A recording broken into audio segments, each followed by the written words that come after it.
With this here, this ain't about being flashy. This is game day, son. It's only about one thing. Getting that W. That's the only thing that matters right now. Boy, you ready? The past is the past, you know? It's a new day, bro. My day. Gotta do it now. Oh my God! What a terrible week 3 for me. I got to start the show off with a rant. I just got to tell you. First of all, my home league just Kaepernick. I mean, I just can't believe it. Less than 150 yards passing, so the second straight week. 4 fantasy points just killed me. Sproles in his increased role, I mean, does absolutely nothing. Season low in touches. I mean, I know it's only third week, but season low. Hakeem Nicks, it's like, really? Really, Hakeem Nicks? No catches? I mean, Finley with a concussion. My team was so bad this week in our league that I didn't have a single player score an offensive touchdown. Not my running backs, not my wide receiver, not my tight end, not even my quarterback, because it was just so bad. My leading scorer for this week was actually my defense. That's how bad my team was this week in fantasy. And then to top it all off, I played DeMarco Murray. I played against DeMarco Murray in a bunch of leagues. Marcus, oh my God! Enough of this. We're the experts, right? We're not supposed to be having weeks like this. People are probably turning off the podcast as we speak. Hey, it happens to everybody. I'm just showing everybody that it happens to everybody. Just a crazy, crazy week. I mean, things that you just could not see happening.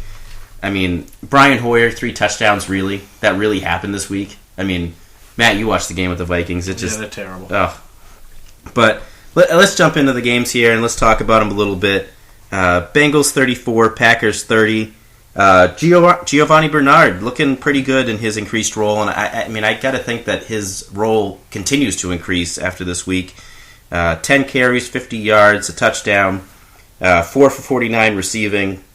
Green Ellis also gets a touchdown, but I mean, I got to imagine Gio's role just keeps increasing, right? Yeah, I mean, I last week you'd asked if you thought he'd get more touches. I'd said no, but it's certainly going that way, and I think this week's the week that starts it. So my rankings reflect that I've got him quite a bit ahead of Green Ellis this week. Yeah, I was going to say, I got Gio ahead of him too this week, and I don't think there's any doubt moving forward which one you want to own. If you have Green Ellis, now is the time to trade him, especially coming off that touchdown. You try to sell him to somebody. What do you think you could get in trade for Green Ellis right now? What would you expect? Maybe like a top 30 receiver? Somewhere in there? I mean, I don't even know if you get that. I mean, for me, he's a guy that I don't even want. Unless I've got Gio, I guess. And then if one goes down, you've got the whole piece of the pie. But yeah, I mean, I'm not buying into it. I mean, if you maybe top 40 wide receiver. 40? 40's going pretty deep. It's pretty bad, but what value does he have? His role is slowly being diminished. Like, do you think you could get a Stevie Johnson type for him? Probably not. Probably not. No, I wouldn't do it. That's how bad he's kind of fallen off right now. But a guy that's kind of picking up too at the same time, Gio is another rookie. Jonathan Franklin comes in after James Starks gets hurt. 13 carries for 103 yards. How now? I mean, they have a bye week this week, so we know Eddie Lacy's going to be back in week 5. Starks, potentially, depending on this injury, could be back week 5.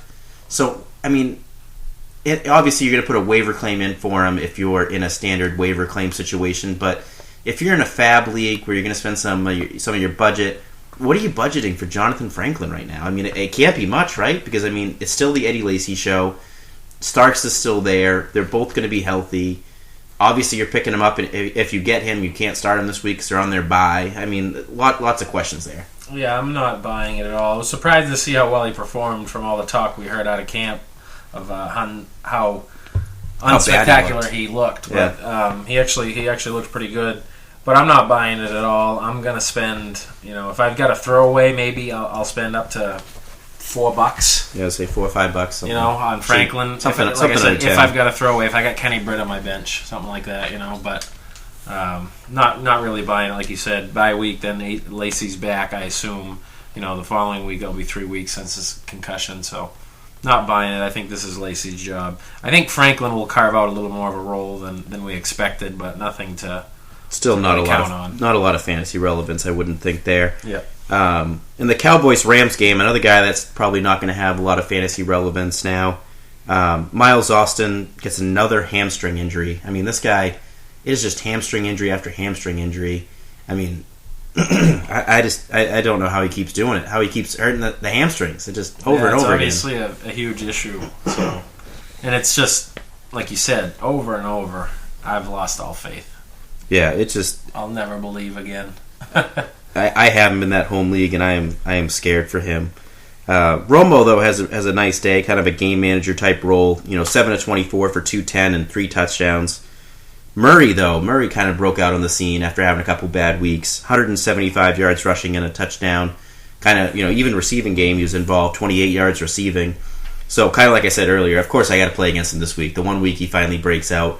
But I think this is a sign of things to come for Murray. He's got a lot of good matchups coming up. So, obviously you're not going to expect 200 total yards again moving forward. But, I think 100 total yards consistently over the next couple of weeks is definitely viable. Yeah, Murray actually has over 400 yards rushing in 2 games against the Rams now in his career.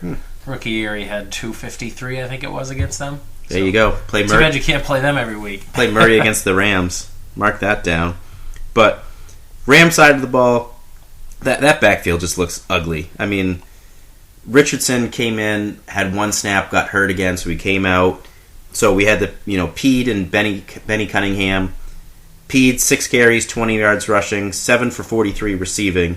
But Cunningham just 4 of 16 rushing. So you can kind of see that they don't like Cunningham, they don't like Pede. I mean, when the two combine for only 10 carries, that kind of says something. I mean, they were down in this game, but that really tells you how much they don't like Pede or Cunningham. I think it did have a lot to do with the fact that the score ended up 31-7. They got behind quick, and pretty much the whole Rams team laid a shit ball for this game. Yeah.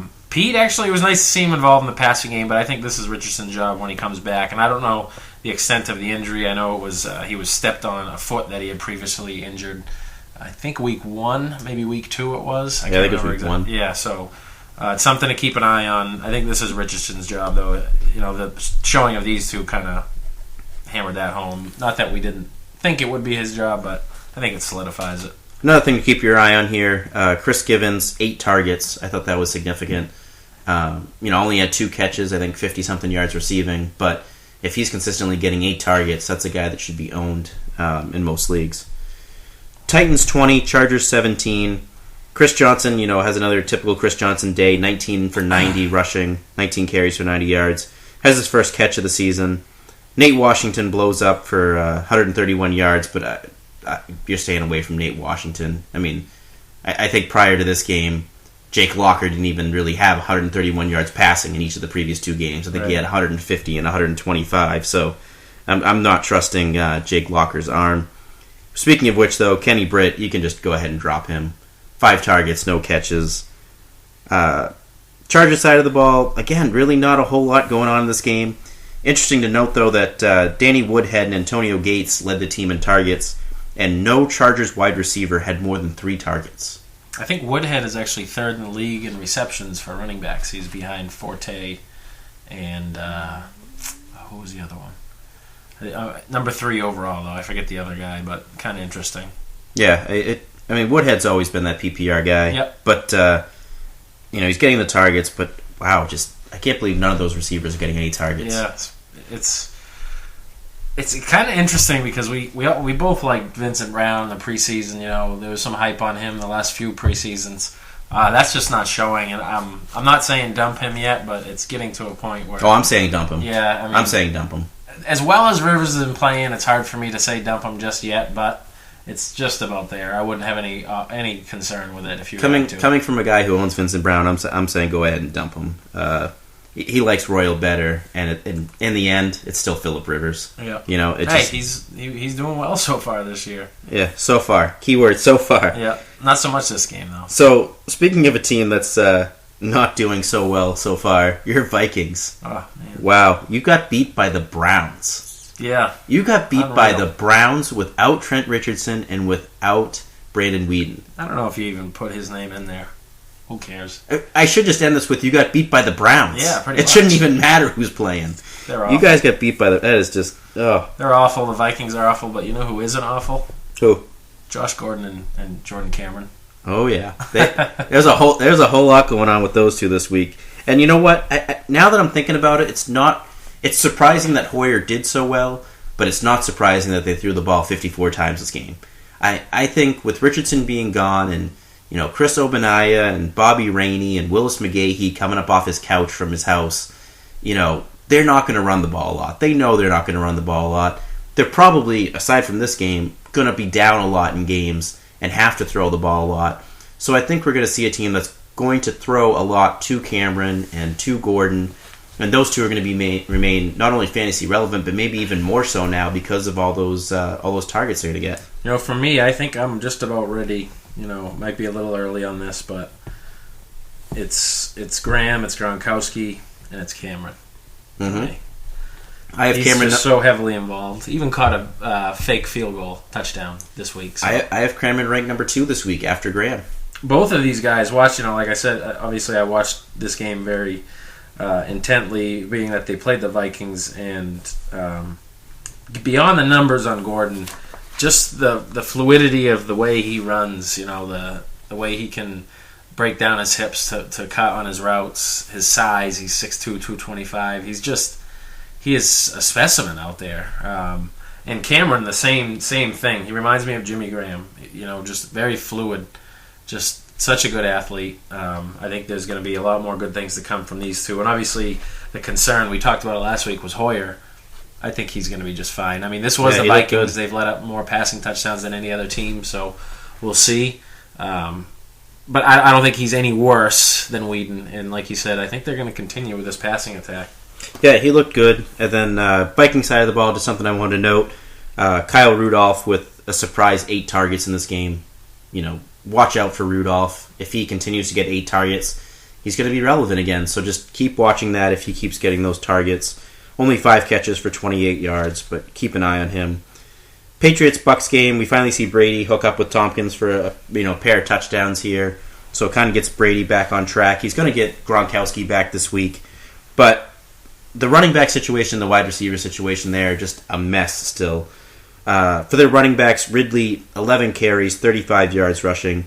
LeGarrette Blount has 14 carries, actually leads the team in carries for 65 yards, much more effective.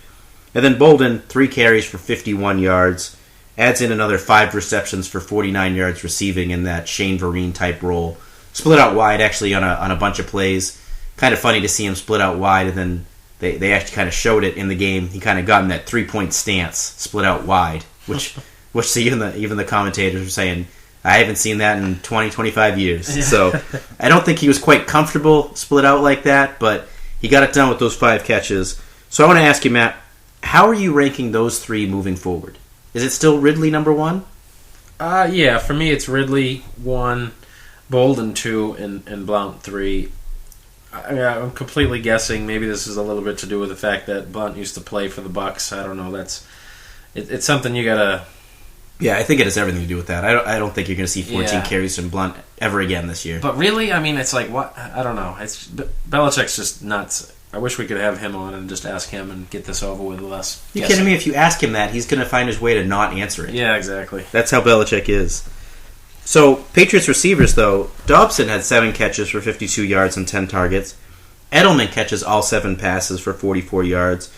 And then, as I mentioned, Tompkins had the 2 touchdowns. So, how are you ranking the Patriots wide receivers rest of the year? Edelman, Tompkins, and Dobson. And I hate them all. Yeah, I mean, Edelman is definitely that mundane, just lots of catches for, 50, 60 yards type of thing. PPR leagues, he's definitely worth, his value in gold there. But I would go Tompkins, Edelman, Dobson, just because I think Tompkins is going to get those touchdowns. Edelman is going to be that consistent guy. And Dobson, eventually, when he can get it together and stop having the dropsies that he's been having, the case of the dropsies, then he'll get it done. So I got him Thompson, Edelman, Dobson, but something still to watch. One of those guys. Do you think any one of those guys this year is a top 25 receiver?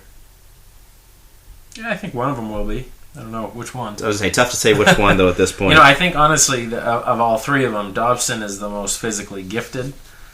So if he can put it together, it seems like they like to take shots with him a little more. But yeah, I mean, you've seen just too many drop passes out of him, so it's just a crapshoot out there for Brady. I feel bad for him. I don't feel bad for him. You kidding me? I'm doing a podcast and he's begging Giselle. Yeah, making millions of dollars. But other side of the ball, though, Freeman obviously looks terrible. Just 19 of 41 passing for 236 and an interception. I have to say, in 2 quarterback leagues or leagues where you have that OP position, that offensive player position where you can start a quarterback, start looking to pick up Glennon now. He's going to be the quarterback sooner than later, that's for sure. Djax gets banged up a little bit in this game. Williams catches the touchdown, but really nothing else on the Viking side of the ball. He's the new Chris Carter. All he does is catch touchdowns. Williams is so unspectacular, but he's just consistent. He's just kind of there. Yeah. I don't know. So, Saints Cardinals, Breeze matches his season total of touchdowns in this game with 3. Graham is just on a tear, right? I mean, this guy is just unreal. 15 targets, 9 catches, 134 yards and a touchdown. The most points through the first 3 games of any tight end in standard scoring fantasy football history. Crazy. I mean, how many touchdowns do you think he finishes the year with? He's already got 5. He's going to finish. 4. Sorry, 2, 1, and 1. So he's obviously going to finish with over 10. Yeah. Put the over under at 12. Where are you taking? You're so good at this. That's why I do this. Over. How's that? He's going to get 13 touchdowns this year. 13. Put it. There it is. Wow. He's going to have 13. All right. So I got to say though, Saints. If you told me they were going to win by 24 points, and Pierre Thomas was going to have 17 touches, I would have said he would have had over 10 fantasy points, right? Oh, I mean, 17 touches when you're up by 24 points. Instead, we didn't really see that.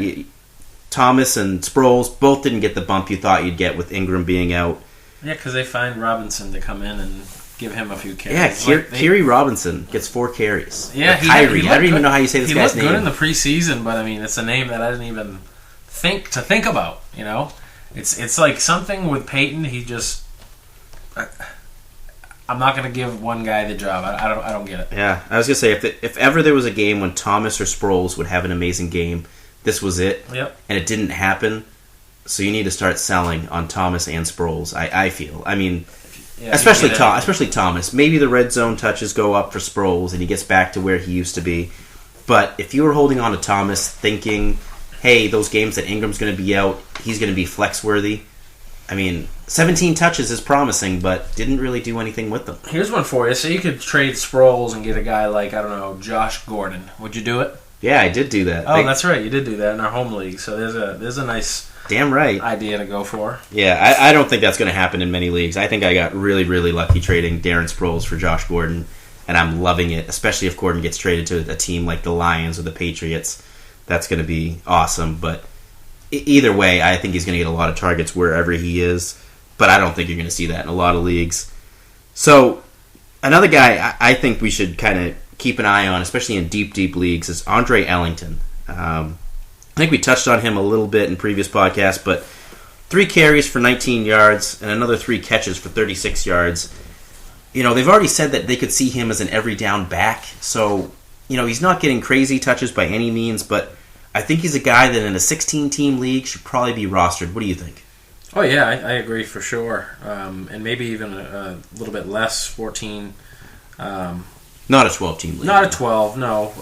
But I think he's the handcuff there if you want to get one of them. I know Alfonso Smith's been getting some work and had a touchdown last week as well. But he's a shifty guy. He's got great straight line speed. And he's they drafted him for a reason. Yeah, he's staying involved in the passing game. So a guy I like you said, I think a 14 team or higher. He's somebody you got to have on your roster. So Lions 27, Redskins 20. Burleson obviously has a great game. Promptly goes out and breaks his arm in 2 places in a 1-car accident after he tried to catch a piece of falling pizza that he was eating. Oh man! I mean, you can't make this stuff up, right? I mean, yeah, that's too bad. Can you imagine? How do you explain that to your team? How do you go back and you're just like, "Yep, I'm on the wrong side of 30. I'm having a great season. I broke my arm trying to catch my pizza while I was driving. Shouldn't be eating pizza during the season. No kidding. Should be vegetables and stuff. Easy for him to say. We're probably going to chow down on a whole pizza ourselves. Whoopie pie waiting for me later. Yeah. But, I mean, obviously this is the time now to go out and get Ryan Broyles. He was the guy last year that was really kind of taken off towards the end of last year, then tore his ACL, but came back this week, had 3 targets, 3 catches on those 3 targets for 34 yards. Obviously his role is going to go up now that Burleson's out. I wonder if Broyles was the one that ordered the pizza and asked it to be extra greasy. Wouldn't be surprised. He wanted to get on the field.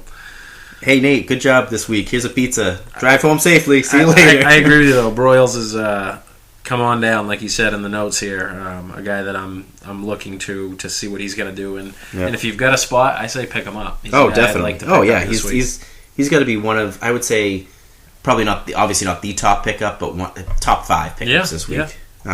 Because of that news and because of how well Stafford's been playing and how well he did last year. But Joyke Bell looked good replacing Reggie Bush. Stafford obviously looked amazing.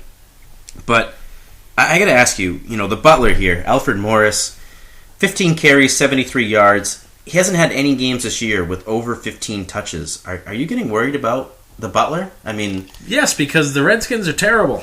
They're going to be having trouble staying in games with that defense, and when they fall behind, he's not a factor. He doesn't catch the ball. Yeah, he's not a factor in the receiving game. So, last year they were a playoff team, very good team. They were playing ahead a lot of times, and that's why he was so involved.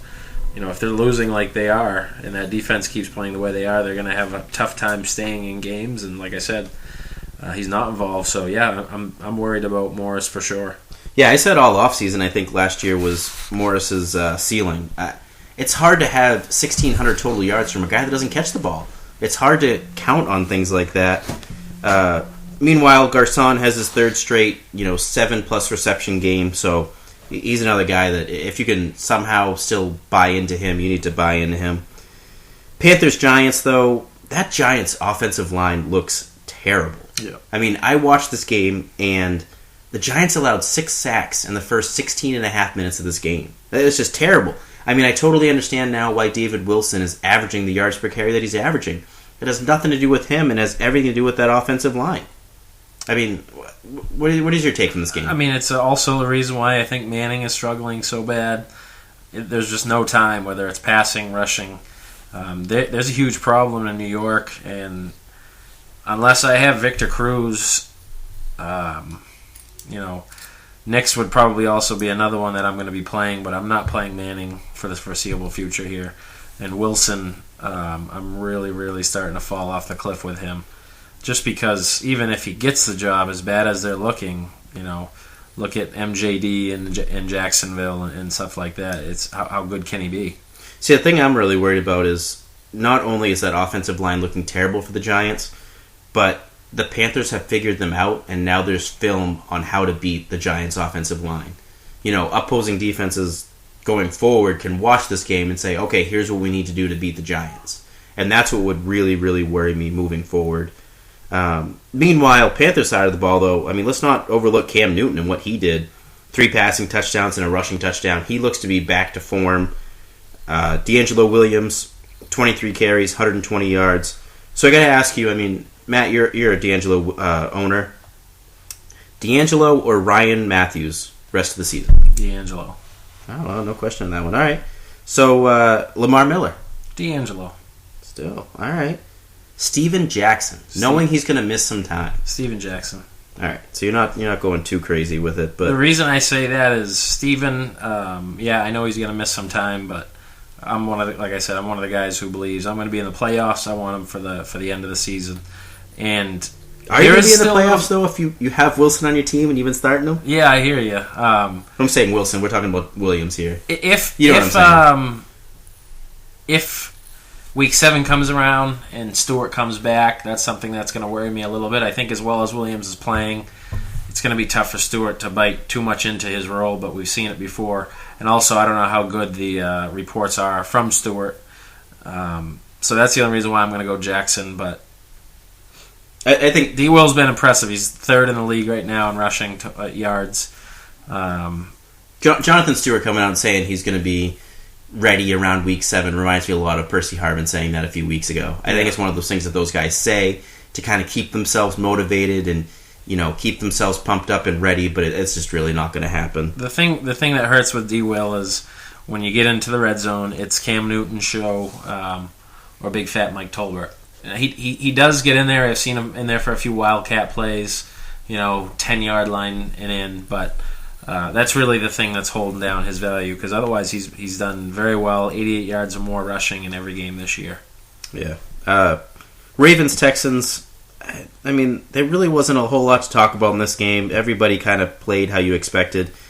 Pierce didn't really take advantage of, starting just 65 yards on 24 carries. Torrey Smith, 5 catches for 92 yards on 9 targets, kind of what Torrey Smith has been this year. Dallas Clark coming back after a 1-target game last week, has 7 targets for 4 catches, 46 yards. Arian Foster continues to just kind of be non-relevant. I mean, 12 carries for Arian Foster. You have to be concerned if you're an Arian Foster owner now. Just 13 touches on the day. Yeah, and Tate had 12 touches. 12, yeah, it was very really close. Pretty much a 50-50. That's worrisome for sure. Where you drafted him, you took only him in one the first touchdown round. through 3 games. Yeah, it's starting to become a little bit worry for me. But yeah, it's if you can. We have a question I think about Foster later, but I mean, if you can sell on Foster now, you should. I had a guy on Twitter ask me today, should I trade Arian Foster for Doug Martin? And I said, absolutely. Absolutely should. If you have somebody that's still willing to trade you Doug Martin for Foster, you should jump all over that, because Foster is definitely just fallen off that cliff, kind of like I said in the offseason in my article. It's all over for him. Dolphins 27, Falcons 23. Dolphins side of the ball, again, really not a whole lot to talk about. Wallace kind of gets shut down a little bit, 2 for 22. Charles Clay, a tight end that, was kind of emerging, 4 catches for 40 yards, has over 4 receptions in every game this year. So in PPR leagues, if he's still on your waiver wire, that's a guy to kind of pick up as your tight end too. Gibson, 8 targets. I thought that was a little surprising. He led the team in targets over Hartline and Wallace. Something to watch. I still don't think you should go out and pick up Brandon Gibson at all unless it's a deep, deep league. But something to watch. Atlanta running backs, though, meanwhile, look amazing. S-Jax is potentially out until week 7, and you got Rodgers running for 86 yards. Snelling chipping in for over 100 total yards. Which one would you rather own, Jacquizz Rodgers or Jason Snelling? I think Rodgers, but Snelling has a much more likely chance to score. So they are very close, and it reflects in my rankings. I had him pretty close as well, more of a hedge. So I think Rodgers, like I said, but what do you think? I could see. Yeah, I got Jacquizz for higher up than Snelling. I think they're about 15 places apart for me. Really? I think maybe not 15. I think I have Jacquizz around 36, 37, and then I have Snelling coming in around 49. So why such a big difference? Because I think Jacquizz is he's obviously getting more of the touches, which is what you want to see. It's more consistency there. And when Steven Jackson was there, he was getting a lot of those carries inside the 5. So he was getting goal line work. So I think a lot of people just think of, big Jason Snelling and think he's the bruiser, he's going to be the guy getting those goal line carries. But when Steven Jackson was there, Jacquizz was getting those plays too. So I think even though we didn't see it in this game, you're going to see it moving forward. You're going to see him getting a couple rushing touchdowns. And I think Jacquizz is the guy to own for me. But receiving-wise here, Julio is Julio, over 100 yards receiving, 12 targets. Roddy White, Matt, we talked about this last week. I kept saying, put this guy on your bench until he blows up and then start him the week after. You were saying you would keep starting him. Are you still starting him after this? You're still going to keep starting him week after week? You've got to be benching him by now, right? Yeah, it depends who I've got. I think I ranked him like 21 this week. I'm starting to get a little more worried about Roddy, and I know they're talking about this injury, but we're going on to week 4 here, and he's been playing through this ankle sprain, which happened. But maybe that's a bad thing. 2 weeks earlier in the preseason. It's been probably about 6 weeks now since this injury, so 5-6 weeks. So it's starting to worry me. It's got to be the injury, right? It's got to be. He didn't just fall off this fast. It's 100% the injury. I'm just saying. Maybe it's just worse than you really think it is. I just can't believe he's playing through it if it's this bad that he keeps producing like this. I hate to see it happen, but yeah, I'm going to say bench him. Yeah, I think you have to bench him.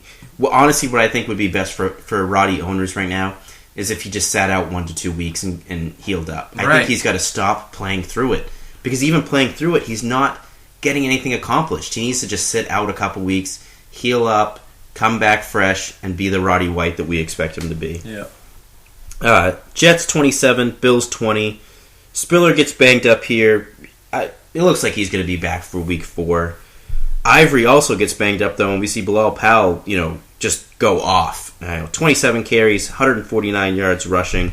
Chips in another two receptions for 9 yards. Are you buying into Bilal Powell? Do you think this is something moving forward that maybe even when Ivory is healthy, Bilal Powell is going to be the guy that you want? I guess they're saying Ivory's not expected to be back anytime soon. It was the same injury that he was trying to deal with in the preseason, which was keeping him off the field. I'm buying it, yes, but the only concern is I want to see what's going to happen in week 4 when Goodson comes back. Week 5, sorry. When Goodson comes back, I think he might get a little bit into the role. Although if Bilal keeps performing like he is, he's a younger player, why not keep playing him? But this was a matchup that we expected a good running game out of. We just thought it would be a little more 50-50. Obviously, the injury changed that. 29 touches, though, was amazing. I would never have guessed 29 carries for Powell. Holmes, receiving side of the ball, though, for the Jets. Holmes, 5 catches, 154 yards and a touchdown. Hill, 3 for 108 and a touchdown. Obviously, Geno was kind of, getting his stuff going here. But which one of those guys would you rather have moving forward? Would you rather have Holmes or Hill? These are two that in my rankings, I guarantee you, I don't have them in front of me, but I think they were about 3 apart because I am torn on this. Hill is the young, explosive, huge, physical freak we've talked about many times. Holmes is the veteran. We're talking about a rookie here. It might be somebody that he can look up to, lean on. So I think, week 1 Holmes played, but did very little. Week 2 he looked a little better. 5 catches, I think 60-something yards. And then this week, with the 10 targets and the big day, a beautiful catch on a long touchdown. I think Holmes, but Hill could definitely be the one to have. I like both of them. Yeah, Hill had 2 long catches in this game, a 51-yarder, I think, that went for a touchdown, and another 48-yarder. So he had a couple long bombs in this one. It's really tough because with Santonio Holmes, you know what you're getting with him, and it's not a lot. But with Stephen Hill, it's boom or bust. It's deep ball or nothing. I mean, even going back to college, that's the type of guy he was. Deep ball or nothing. And it's hard to rely on that deep ball, but I mean, I've been kind of touting Stephen Hill all off season. I'm a Stephen Hill believer. I would like to see the targets kind of shift more his way. There was 10 targets for Holmes, 6 for Hill. I'd like to see that shift the other way, and I'd like it a lot better. But I think Hill is the better talent. Santonio Holmes is just not very good. I mean, this is a guy that, Super Bowl MVP, but other than that, has done nothing, got the big contract, and I think in his career has only had like one 1,000-yard receiving season. I mean, that's how bad he is. I don't know if he's bad. I'm not going to go bad. that far. He's bad. He's definitely not bad. Hey, let me stop you. No, he's bad. He's definitely not bad. You got to give him credit. He played with some pretty awful quarterbacks in New York. So, Geno Smith is his quarterback now. Yeah, and he's actually not looking. I'm not saying Geno's awful, but he's a rookie. He's going to make 521 yards of offense. That never would have happened with Mark Sanchez. They're going to have to move the ball. They have a good defense, which is going to keep them in games. He's not a bad player. He's definitely not a bad football player. You're wrong on that, but I can see why you'd say Hill for sure. Like I said, I'm torn on him. I said Holmes. You said Hill. I've got Hill in my home league, and I'm happy to have him. When you're getting this deep, I like to I think we've talked about this, but I like to have the guys with the bigger upside, and Hill definitely has the bigger upside. Holmes, you know what you're getting from Holmes. Colts 27, Niners 7. This was an amazing game. I can't believe that the Colts came into San Francisco and just did this to them.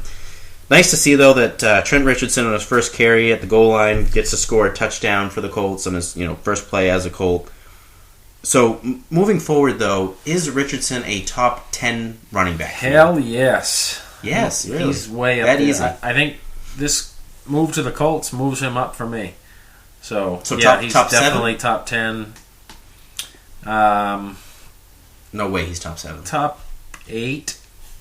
I'd have to look at a list real quick and just run them down, but I would say there's no way he's top 7. Yeah, he's top 8 for me. Certainly top 10, no question. And we'll see if I'm right. This is a guy I'm looking to possibly move way up those rankings for me in this role. The other running back here, though, for the 49ers here, Frank Gore, had some words for the staff after the game, kind of saying he wasn't sure why he didn't get more carries. I can't figure it out either. 11 carries for 82 yards. He was getting it done. I don't understand why he didn't get more carries. But Kaepernick and the 49ers defense, are you worried about them? Because I am. Oh, yeah, absolutely. I think the defense isn't such a big concern for me. Really? They've been good for a long time, and it's not like they've gotten old on that side of the ball. The defense, 24th in fantasy points right now in standard scoring leagues, has allowed 27, 28, and 29 points. Yeah. No Alden Smith now. Obviously out. That's true, yeah. I didn't even think of that. Yeah, okay. I'm getting worried. I am worried. 24th in fantasy losing points? Alden Smith is a big-time player to lose for sure. Too bad to see both of those guys, Smith and Miller. Outstanding pass rushers, but can't get it together. Yeah. Hopefully they will. Miller, they're young. Miller, I think, will. Alden, I'm a little worried about. Yeah. Yeah, I'm worried about both of them. And Cap, how can you not be? Kaepernick could just not look good. It's like unbelievable the difference from week 1 to 2 and 3. Do you think it's him, or do you think it's the lack of receivers? Do you think it was having no Vernon Davis is what hurt him in this game? Yeah, or do you think it's just he looks bad? He certainly doesn't have the weapons to throw the ball to, but he looks bad too. It's not just who he's throwing to. Well, that does play a big part in it. Look at Tom Brady this year. Yeah, that's true. Seahawks 45, Jaguars 17. Russell Wilson finally has a great game. Let's be honest, though. Either one of us could have had a great game against the Jaguars. They are just such a terrible They're the defense. only team worse than my Vikings. Terrible. Sidney Rice, a pair of touchdowns. Kind of expected a little bit more out of Lynch, but it was nice seeing Christian Michael in there, getting his first couple carries, had 9 carries in this game. I went back and watched this, and I got to tell you that MJD looked really, really good in this game, despite his stats that really didn't show it. 19 carries, 43 yards, and a touchdown. He looked a lot better than that. Hopefully their offense gets it together so that he kind of has bigger days ahead of him. Cecil Shorts, garbage time, 8 catches, 143 yards. Gabbert's named the starter again. So what are your thoughts on Jacksonville? We're a week away from Justin Blackmon coming back in week 5. I want to say it has to get better, but I guess it doesn't, does it? They're going back to Gabbert. He's an outstanding player. He's going to help open the field just a little bit, I think. They can't be any worse. Yeah. It's got to get better. I think it will. Not that I'm super excited about Blackmon as much as I was in the preseason after seeing how bad this offense really is. Actually, let me ask you real quick, because I had this question on Twitter today, too. Who would you rather have rest of the season, Blackmon or Shorts? Blackmon. Really? Yeah, the offense is so bad. I'm just going to look to the more talented of the two. So for me, it's Blackmon. Wow, okay. I think he's a much better football player than Shorts. I said Shorts because Shorts, even last year, was great. He was awesome. Yeah. When they were both there, he was... I think at one point last year, Shorts had, I think it was like 6 or 7 weeks of either 100 yards or a touchdown every week for 6 or 7 weeks. Yeah, to end consistently the season, right? Consistently had like 10 to 14 fantasy points every week, and that was when Blackmon was there. Yep. So, I get Blackman's upside, but I told the guy go with Shorts. I just think it's way more consistent.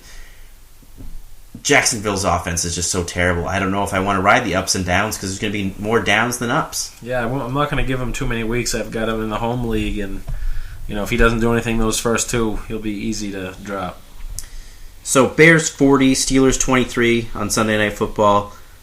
Funny to see, not funny, but surprising to see Alshon Jeffrey finishes with the most targets and the most receptions for the Bears. I'm sure the Steelers kind of put the focus on Brandon Marshall and shutting him down here. But it makes me wonder, rest of the season, who would you rather have, him or another guy in this game, Emmanuel Sanders? I'm going to say... What is he? Is he a bench guy? Is he a bench guy? Of course they are. They both are. But for me, it's easy. It's Jeffrey. Yeah. I'm gonna. That's what I was gonna. Better quarterback, better system, getting the targets. If it's not, hey, start the guy tomorrow, I'm gonna say Jeffrey, and bigger upside, better player. I think too. If Marshall goes down, he slides right into that role, and it wouldn't be a huge drop off. Obviously, Marshall's an amazing talent, but Jeffrey is an outstanding player himself. What about Michael Floyd? Jeffrey. I think I'd go Floyd there. Kenny Britt. Oh God. Jeffrey. Britt is droppable. See, but at this point, we're talking, again, it's the upside thing. Britt's done. No, there's no upside. No upside. Britt has already tweeted he's leaving Tennessee. The organization is done with him. They hate him as a person, as a like player. We said earlier, it's looking pretty bad for Britt. I thought I'd throw that one in there. 100% droppable. Steelers running backs, though, in this game all look terrible as well. So it leads me to ask, Le'Veon Bell, is he a top 25 running back when he comes back? Sounds like he might be back this week. Yeah, I think he's back this week. I wish I had my rankings in front of me. I think I had him at 28. I think I had him at 33. Yeah. Their offense is just so terrible. I'm really worried about any running back for them. Yeah, but they're playing Minnesota next week, so. Yeah, okay. Your Vikings, they're terrible. This running theme, they're terrible. Broncos 37, Raiders 21, Monday Night Football. I love this. Well, I don't love this because, obviously Terrell Pryor had a concussion, but he tweeted out today, "Sorry about the loss, Raider Nation. I don't remember much. Good hit by whomever it was. I heard our team fought well. We will be back." He ain't going to be back this week, that's for sure. When you're writing stuff like that, like, I don't know who hit me, I don't remember much, you're not playing this week. Everything was spelt correctly. So, he's got to go through the protocol. We're guessing to figure out if he's going to be back. He's not playing. It was amazing. Amazing he played after the hit. I knew it was a concussion instantly just when you saw it. Yeah, you knew. It was unreal that he went in there, completed a pass, and then had another play, incomplete pass, before they realized. I don't think there's any way he plays this week. I'm not ranking him. There's no way he plays this week. That's what I think. I'm thinking. It's a guess, but I'm going to rank him as the fact that he's going to play for now. But a concussion is almost a guaranteed week out. Almost guaranteed. That's true. And he's coming off a short week. It was on Monday night, so he's got even less time to come back from it. I just don't see it happening. Manning, though. Hey, but Pryor, top 15 quarterback. Oh yeah. His rushing and he looked good last night. He looked good. He's been obviously running the ball very well so far this year. Last night, obviously throwing the ball very well as well. Yeah, he's a top 15 guy. If you can get him as your quarterback too, to kind of be your bye week filling guy, you've done really well. Yep.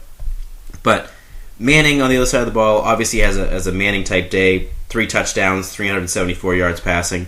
Our writer, the Fantasy Typhoon, at Jesus Protect Me on Twitter, kind of said, going into this year that he was his number one quarterback and drafted him as such. In our Blindside league, he actually drafted Peyton Manning as the number one quarterback, and we all kind of laughed at him, but, it's looking that way. Peyton's looking real good this year. What percentage do you give Manning on finishing as the number one fantasy quarterback this year? Typhoon probably should change his name to Peyton Protect Me, the way he's been playing this year. Amazing. He's been unreal. Sorry, what was your question you asked me? What percentage do you think Manning will finish as the top quarterback this year? Oh, my God. 50%. Well, that high. I will take the field on that one. He's incredible right now. If we're talking no injuries, I don't see this stopping. His weapons are just everywhere you look. Thomas is a stud. Welker's a stud. Decker's a stud.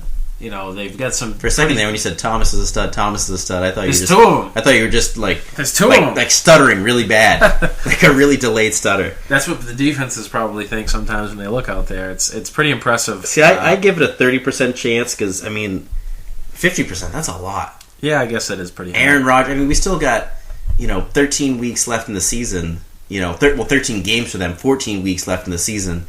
There's a lot of football to be played. That's like saying Phillip Rivers is a top 5 quarterback now. He's going to finish the season as a top 5 or 7 quarterback at the end of the season. And there's no way that happens. There's no way Phillip Rivers even finishes top 10. Phillip Rivers is not in the same sentence as Peyton Manning. I understand, but I'm just, for my point, you know what I'm saying. Yeah, I hear you. Mr. Son of a Beach, let's play some cards. All in, bluffing, calling, or folding him. Trent Richardson. Calling or folding. Rob Gronkowski. I am all in on Jamal Charles. He was just compared to Barry Sanders.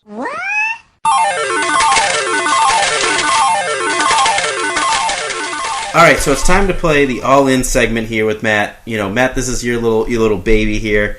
So, we're going to talk about people that you're all in, bluffing, calling, or folding. Let's start it off with RG3. How do you feel about RG3, currently the 11th quarterback in fantasy? I'm checking on RG3 right now. Throwing in some new lingo, huh? Yeah, meaning I'm just gonna sit here and see how this one pans out. He had the most rushing yards he had all season in this game. You know, it's coming together for him. I think people are jumping off the bandwagon too fast. He's going to get better, and they're at a point where they gotta pretty much they've got to take the reins off because they're 0-3 right now. So I'm checking. I'm gonna sit around and see how this one goes, but I'm not folding on him yet. All right, we talked about this guy a little bit earlier, but Arian Foster. If you own Arian Foster, what are you doing? Whew, I am. You gotta be folding. I'm folding, right? Yeah. I mean, at this point, the thing is if I can't get 80 cents on the dollar, I'm keeping them. 80 cents on the dollar is going to be real tough with Arian Foster. I understand, and that's why I'd keep him, because you said earlier he was done. He's finished, and I totally finished. Disagree with you. I totally feel finished. like interrupting. I figured it'd come up again. He's not finished. No way done. in hell. Who, if you could trade Arian Foster, what do you think you could get for him right now? I still want to be able to get... I don't know. Demaryius Thomas. No, I couldn't get Demaryius Thomas for him. Okay. CJ Spiller. Maybe you could get him. Maybe on a guy selling low on him. Yeah, I mean, because the injury is unclear right now. Andre Johnson. Andre Johnson. I wouldn't want Andre for Arian. That wouldn't be enough for me. All right. That's what I'm folding. But like I said, if you're not getting 80 cents on the dollar, you're talking top. You would have to get a top 5 receiver and a top 10 running back. Trent Richardson. You said Trent Richardson's a top 10 guy. I would do that. You would trade Foster for Richardson. To get Trent Richardson for Arian Foster. All right. Yeah. So basically it sounds like I'm checking. You know, because I'm going to hold on to him unless I can get something that's a little unrealistic right now. I think. I am done with Foster. Ugh. D'Angelo Williams, currently the 20th best running back in fantasy, like we talked about. Stewart might be back sooner rather than later. What are you doing with D'Angelo Williams? I'm all in. Screw Stewart. There's a good chance he doesn't come back this year. Obviously, he wants to be optimistic. I would be as well. He's not going to sit around crying, eating Twinkies, saying he's done. But Speaking of which, hold on. Speaking of which, and I love this about Stewart, this was probably like 3 or 4 months ago. I follow him on Twitter. He tweeted out a picture. He said, went grocery shopping today. And he tweeted out a picture of his shopping cart full of all his food from like Costco or BJ's or wherever he went to. Yeah. And it was just full of junk food. Right. Like it was just like a shopping cart full of junk food. Hence why I say he's not coming back week 7. So I'm all in on D'Angelo. He's looking really good. The problem, like I said, is the end zone touches. I think they'll come. He'll break a few off. And especially with Cam looking like he did, that's only going to help D'Angelo. All right, so Pierre Garçon, currently the 15th wide receiver in fantasy. I'm all in. I'm with you. Finally, I believe in him. It's taken a long time. You've loved him for a while, but if anyone loves him more than you, it's certainly Robert Griffin. So that's the guy you want loving him. Very few people like Pierre Garçon more than me. The name is 3 straight games. You like the name Pierre? Is that? Oh, it just rolls off the tongue, doesn't it? But three straight games of over 7 receptions. I mean, that's amazing. 2nd in the NFL in targets, 5th in the NFL in yards after the catch. Kind of goes back to what I wrote about in my article, where he actually gets targeted a lot at the line of scrimmage or that first 10 yards, where they kind of flip it to him and let him run with the ball. And He does great at it. He's not that deep ball threat that he used to be in Indianapolis, where you just throw the ball up to him. They utilize him in so many ways. If you haven't read that article, go on Reddit, read it. Reddit. Oh, Jesus. So the touchdowns will come with him, too. It's going to come. He's getting targeted. He's getting the work. If you can still buy into him, you need to buy into him. Larry Fitzgerald, though, what about this guy? I mean, currently the 21st wide receiver in fantasy. Are you all in, buying, calling? What are you doing with this guy? I'm calling. I'm going to hold on to him because at this point you can't trade him for the value that you should get for him. And injury is a lot of what's kind of holding him back, I think. Obviously this week was a rough game in all for the Cardinals. But the Saints are actually a pretty impressive defense. They're really turning some heads. So I'm calling because he's not a guy I'm going to get rid of. So, calling, checking, I'm holding on to Larry Fitzgerald. All right, a pair of tight ends here for you. Kyle Rudolph, currently the 19th fantasy tight end, and Tony Gonzalez, currently the 21st fantasy tight end. What are you doing with these guys? I'm going to do the same, both calling. If you have Rudolph, you probably drafted him to start. This is such a cop-out. You're just like, I'm just going to call all of them. Yeah, no, I'm just going to hold on to all of them. I don't know what I want to do. Let me explain. Such a cop-out. If you have Rudolph, he's probably the guy you started. Now, if you didn't go out and get Julius Thomas, the guy you drafted, if you didn't go out and get a Julius Thomas or Cameron type, then, what out there is better? Maybe Fleener? Would you rather have Fleener right now? I would say there's 18 other guys better than Rudolph and 20 other guys better than Gonzalez. For the rest of the season, though. What do you think? I think there's guys out there. I think Charles Clay is going to surprise a lot of people. He's getting a lot of consistent work. Like you said, Julius Thomas, Jordan Cameron. I think there's guys out there that are getting work that you need to start paying attention to. I mean, even Dallas Clark. Dallas Clark is getting the targets. There's a lot of guys out there.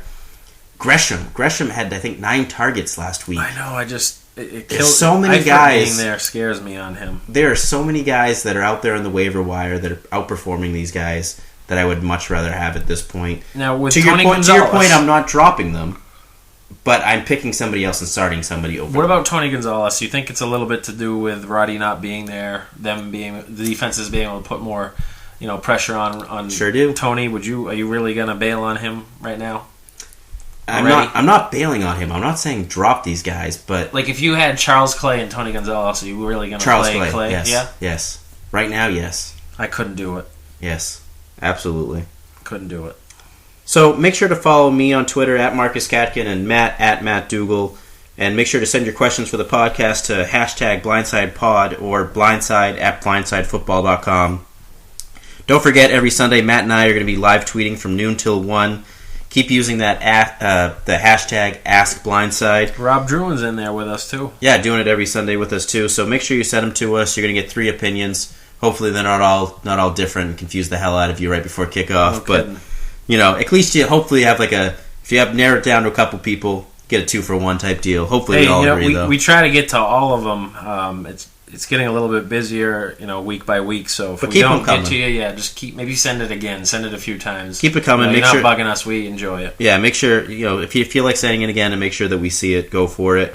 So, got a few questions here tonight. T-Lons at Co41 on Twitter asks, should I trade Kaepernick and Julius Thomas for Cam Newton and Josh Gordon? He already has Jordan Cameron as his tight end. So this pod's gone on a little bit long, right? This should be a quick, easy answer. Yes. Yeah, that's a wicked easy one. You've already got Cameron there, so no question. I would rather have Kaepernick over. I mean, I'd rather have Newton over Kaepernick. Yeah, and I'd rather have Gordon over Thomas. That's an easy one. Yeah, and if you've already got Cameron, I'd rather have Cameron than Thomas, anyways. This next question, like I said, I think we've already answered it. I answered it earlier, but James Masso at JamesMasso5 on Twitter asks, would you trade Arian Foster for Doug Martin? Slam dunk. Yes. You're doing that. You're taking Doug Martin. Brian Yams at the Mixed One on Twitter asks, what do you think of this trade? Giovanni Bernard, Roddy White, Michael Vick for Calvin Johnson. So 3 guys who were, Bernard is definitely coming along. Vick, he's been doing great, but you still got to be worried a little bit about the injuries. And then Roddy, who's been obviously underperforming. But for only one guy, Calvin Johnson, which side of that trade would you rather have? This is a tough one. Yeah, I mean, the hardest thing is what else is on your roster. You know? Yeah, obviously, without knowing his roster, it makes it a little bit tougher. You don't know where his depth is. But everything in a bubble, which side would you rather have? I'll stick with Calvin. Vic, I don't expect to stay healthy. Nobody does. Roddy White is a big question mark right now. And Bernard, although his potential is outstanding, another question mark. You've got a superstar stud in Calvin for sure. So I'm going to stick with Calvin, but I would love to see your roster just to really give you a good answer on this one. So if you want to tweet me, I would be happy to take a look at it. I would take the other side of this. I would take Giovanni Bernard, Roddy White, and Michael Vick. I mean, even if one of those guys doesn't pan out like you think, even if Roddy White doesn't pan out, Michael Vick is playing out of his mind right now. We both have him as the third-ranked quarterback this week. Giovanni Bernard is obviously, coming into form. So, I mean, if you're just giving up one guy to get all three of those, I'm taking all three of those, and if only two of them hit, I'm okay with that. I'm taking those three. I just think you can get more for Calvin. More than those three guys? Yeah. That's a lot of talent right there. Yeah, Vic is without looking, Vic is easily a top 5 quarterback right now. Yep. Bernard, with his touchdowns the way they're coming, is probably top 20. And then you're getting Roddy White. Yeah, I hear you. Maybe I was wrong. That's a lot of stuff. Trade. Man, I'm taking that side of it. Matt sounds like he's taking Megatron, but he's I'm close. And if you're so sure of it, then maybe go with what Marcus is thinking. But like I said, the roster I think plays a big part in this. Last who else do you have for quarterback? If you've got a a Matt Stafford already, then I'm not gonna, right. And I mean, I'm just saying in a bubble, that's what I would take. Yep. But last question, Parker Nakin at P Nakin asks, would you trade Trent Richardson for MJD and Julius Thomas? That's another tough one. And you like Trent Richardson. I wouldn't. I want to keep Trent Richardson. I really like the potential that he's got out there in Indianapolis. Again, it depends on your team. It depends on who you already have at tight end and what you need. But again, in a bubble, I'm taking the Trent Richardson side too. MJD is just on such a terrible team. I'm really worried about him. Julius Thomas obviously is looking great, so it really depends on who you already have at tight end. If you had a Kyle Rudolph or Tony Gonzalez, I'm making this deal. But if you've got somebody else, even just like a Greg Olsen, I'm just rolling with Greg Olsen and Trent Richardson. But it's too rich for me. Yeah. So that does it for us today. Matt, you got anything else? No, check out the rankings. They'll be up there tomorrow. Like you said, keep on sending those questions on Ask Blindside. It's getting a lot of fun for us. We can't even keep up. Yeah, we have the podcast obviously this coming Friday, so make sure to send us some questions for Friday. Get us some late start-sit questions if you got some, or some trade questions, and we'll talk to you guys on Friday. Yo.